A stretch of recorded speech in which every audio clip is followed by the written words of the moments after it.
Okay, so in this video, we're going to be covering labor.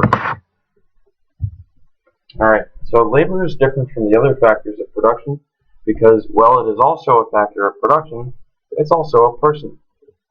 Though some people don't need to sell their labor in order to live, most people do. Therefore, labor is the source of income for most people on Earth. Because labor is how people survive, make their living, it behaves slightly differently from the other factors. It is impossible for someone to abstain from selling their labor for any extended period of time, because in that case they will starve to death, unless they can derive income from land or capital. Even if this laborer doesn't starve to death, he is still compelled to sell his labor as often as possible, so as to keep up with the payments his standard of living is based on. For example, should he stop working, he might be able to still feed himself, but he won't be able to continue living in a certain apartment. We say this not as a matter of judgment, but just to try and tease some principles out. So, game theory teaches us that in a prospective exchange, whosoever has the greater need from the exchange has the lesser of the bargaining power. For example, this isn't pleasant, but just as an example, if a man is dying of thirst in the desert, but possesses a map which would lead him to the greatest treasure in the world, and another man flies down to him in a helicopter and offers to exchange a bottle of water for the treasure map, the man dying of thirst will probably accept the offer. Though in normal conditions, a bottle of water would probably trade for a millionth of a fraction of the value of the treasure map. One's needs and circumstances change the bargaining power of a transaction. Whoever has the greater need thus has the lesser bargaining power. In the scenario of the thirsty man, he has not even the power to set up an exchange of a helicopter ride for the treasure map. Why? Because the man in the helicopter can say no. The man in the desert can't say no to any exchange which might improve his chances of survival, no matter how lopsided the exchange might be. So, labor markets are somewhat affected by this dynamic. Maybe now it's not quite as dramatic as that example, but there have been periods like that. Though businesses do need laborers, it isn't a matter of starvation or homelessness for them. They can afford to stretch out for a few weeks without buying extra labor. For a laborer, however, even if he can manage to feed himself for a few weeks, having abstained from selling labor, he probably doesn't want to do this, since he'll lose his dwelling, and so on. For the business, the need is not so great. It's a relatively distant business need. For the laborer, the need is relatively great. It is immediate and personal. Thus, in the labor market, bargaining power is shifted toward employers and away from employees. The more desperate the prospective employee is, the greater the bargaining power the employer has. For example, the period in England in conjunction with the passage of the numerous Enclosure Acts. With these acts of Parliament, communal lands that were often used by the peasants to sustain themselves were bundled up, privatized, and sold to local wealthy landowners. The Enclosure Acts resulted in many peasants either leaving their land or being driven off of it. This meant that there were many homeless people looking for work. This was very fortunate in a strictly business sense for the employers. Hordes of homeless people were very desperate, and thus had very little bargaining power on the labor market. Employers could thus offer these freshly deracinated people very low wages, to which they had no power to refuse. Thus, the Industrial Revolution was defined by this dynamic of people with no options bargaining with people who had options.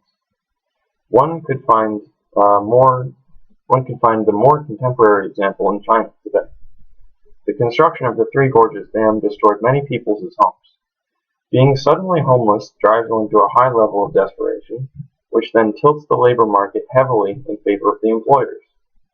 From these scenarios, we can observe results like the infamous Foxconn factory, with its collateralized no-suicide contracts, meaning when people agreed to work there, they had to offer up their parents or their relatives as assets as collateral in case they killed themselves, because they hated working there so much. remove people's options and you remove balance from the labor markets.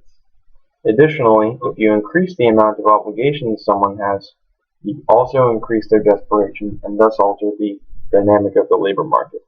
So someone with 8 hungry children will agree to work for lower wages than someone with no children, right? But paradoxically, the greater the total cost of labor in an economy, the larger the size of the market. When firms have large markets to sell to, they can profit handsomely. But each firm wants to reduce its costs as much as possible. So this is the paradox. Each firm benefits in the long term by having lots of sales from large markets, while each firm benefits in the short term by cutting its costs the most. So if each firm continues to cut their labor costs to a minimum, this would also shrink the size of the market to the minimum. They will each be pursuing their own course within a competitive economy so that their long-term profit potentials are minimized. So it's in the interests of all businesses as a whole, that none of them reduce their labor costs to a minimum. If one business reduced its labor costs to the minimum, while all its competitors kept their labor cost level, then that business would benefit. When all businesses follow its behavior, which they are compelled to do by market competition, none of them benefit from this. Though they may not feel compelled to do this in a growing economy, they probably will feel compelled to do this in a shrinking or possibly even decelerating economy. Unfortunately, this action will probably exacerbate the original conditions of the slowdown. Yet more positive feedback loops.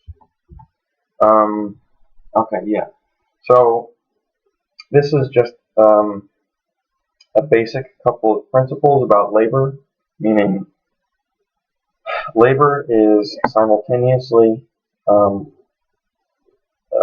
businesses' source of profits and also one of its greatest source of costs. And businesses are often compelled by market competition to lower their costs as much as possible, and competition doesn't permit them to raise their labor costs above the equilibrium. So, yeah, that's just one sort of paradox of the market economy. And let's see. Oh, yes. Also, low-wage labor markets are driven by the misfortune or desperation or just overall bad situation of the laborers involved. And I also forgot to mention that unemployment also serves as a sort of weight or cap on the labor market. Just to give an example, if say unemployment were 20%, your position at your job would be very insecure, because if you complain to your boss about anything or don't behave exactly the way they want you to, there are millions and millions of people out there looking for a job that are ready to take your place at a moment's notice. Now compare this to say an economy with an unemployment rate of 1%.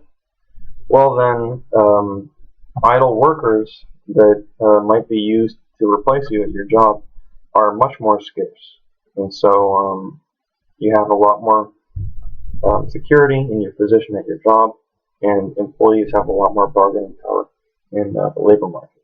So yeah, all of these things, even though they don't seem very economically related, they definitely factor in to the labor market and the economy. So just some things to keep in mind.